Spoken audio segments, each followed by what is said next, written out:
I've been asked to give this lecture.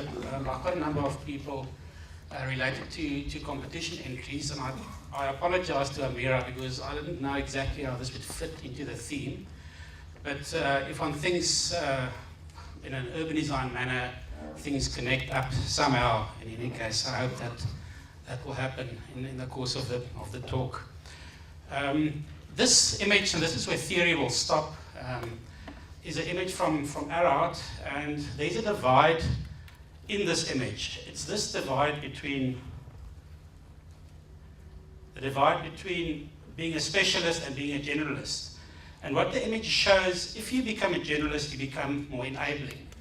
And often, I believe, through urban design, that divide is crossed. And in time it becomes intuitive. Initially it's quite a struggle, but in time it becomes intuitive, and it also affects one's engagement in architecture. If one looks at the concept of a competition or architectural competition, the question would also be what is the contribution of that to debate? What do we learn from competitions? Do they have any value?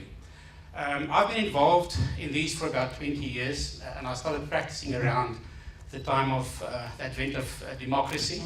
So I've got 20 years to reflect on, and I think that is about the minimum that one can reflect on with any level of meaning. And as one goes along, as Peter said, things become more complex, and you wondered how you were so outspoken when you were younger. So it does become more difficult in time. At university, the confusion starts, really. You get people that give themselves out as specialists, knowing something particular, or being fond of a specific movement or style, and they all rock up at the classes and they influence you.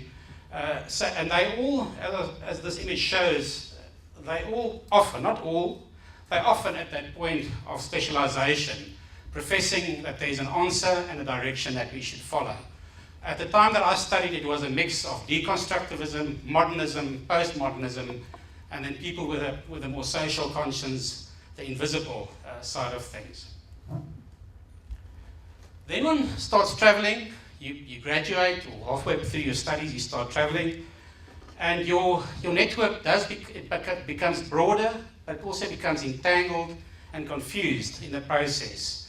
But what it does do, it gives you the opportunity to reflect on cultures, your own country, what is unique and specific to your country, and these things become much more vivid once you return from trips abroad and through the inspirations that you see in other places. Then as you go along, and once again, very much so through urban design, you realize that it's really about a process and not a product. And this image is called design seen from a great distance. And it shows that that's that process of struggle that we go through as designers before things even out, but we never tell our clients that. We present things in a slick format, mounted posters, and then we do the hard sell on it. But the real success of architecture and urban design comes in that first section of that graph. If one travels to a country like Peru, where I did some research around 2000, you walk into the urban design, or the architecture studio, where they study urbanism, not architecture, and you realize that students there are very aware of what permanence is and what novelty is. I'm afraid that's not the sense still that I get when I walk into architecture schools in South Africa. That it's still about isolating the object and holding that up as the ideal. So this sort of experience for me was quite profound. The lecturing staff is mostly part-time, with possibly 3 or 4 permanent staff members. So there's a reflective practice attitude towards teaching. People coming backwards and forwards, or moving backwards and forwards between practice and teaching, which is a healthy dynamic. Then listening for a change is a philosophy that I was exposed to at Oxford Brookes University. People like Nabil Hamdi. Hugo Slim wrote a book called Listening for a Change at Oxford Brookes. And it's really about this thing that you can, when you engage and you stand back from yourself, there's always something to learn in every situation. So in the design process, to animate the culture that we're trying to pursue in practice, I developed this little animation. Some of you may have seen it before. It's the empty table, the challenge of the problem. How are you going to deal with it? It's a very lonely space. And as I said, When you get older, that space becomes more and more lonely somehow. Initially, it's just you and this problem, and because you're a specialist, of course, you're trained as an architect, you've got the answers, and that's what the client expects from you. But in time, you realize the value of this sort of process, getting people involved, listening to them, thinking differently about things that you had preoccupations about, and developing ideas that would not have been possible otherwise. So it's an incremental process of design in terms of attitude, not in terms of physical manifestation, an incremental process in terms of developing ideas.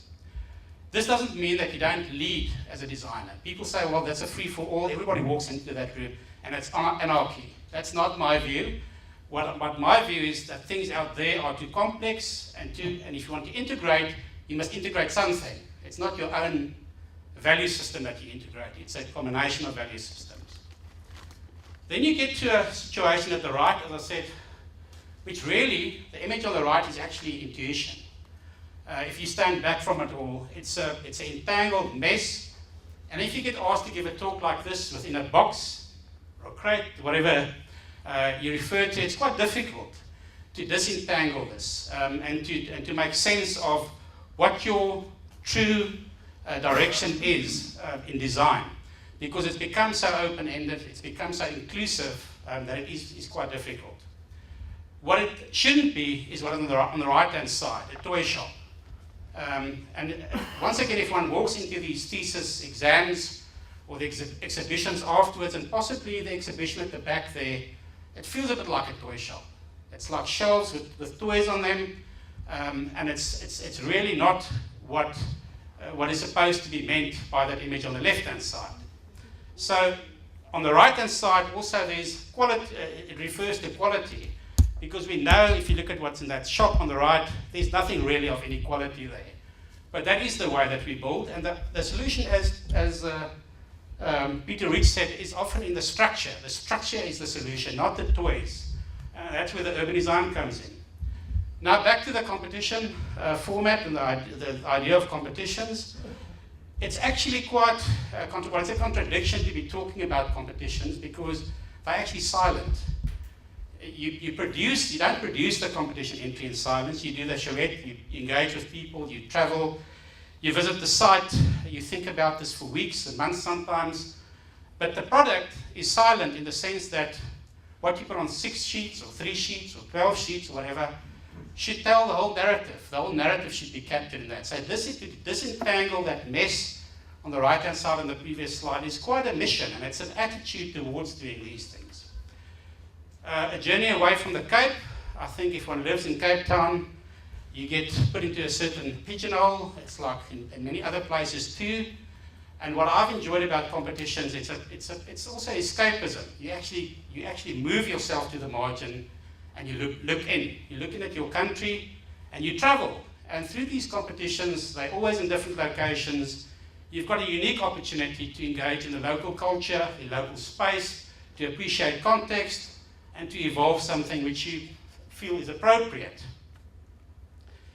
If I map the competitions that we've entered, I specifically use the word we, because without exception it's been like a jamming session, a little team.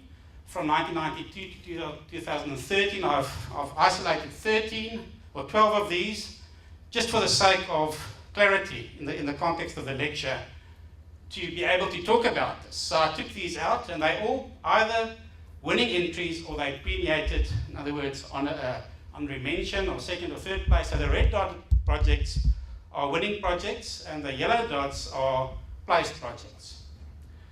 The first one was, I haven't met Nina Marit, but she will be know this building, in Windhoek. I was straight out of university, won this competition in the office of Aerotroxin, with Aerotroxin, and we built this. And it was almost as if that's what you do. You come out of university, you win a competition, you build it, and you think that's the way things will be from now onwards. Totally misguided approach to this.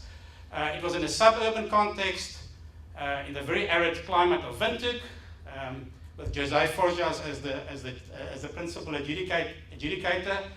But what happened here, I learned an enormous amount about construction and building, because Namibia is not the sort of country where people are fussy about what you've done, how specialized you are. They just tell you to get on with it, like Peter said earlier. So we got on with it. We did the drawings and we built it. In a very small office in Swakopmund, not in Windhoek.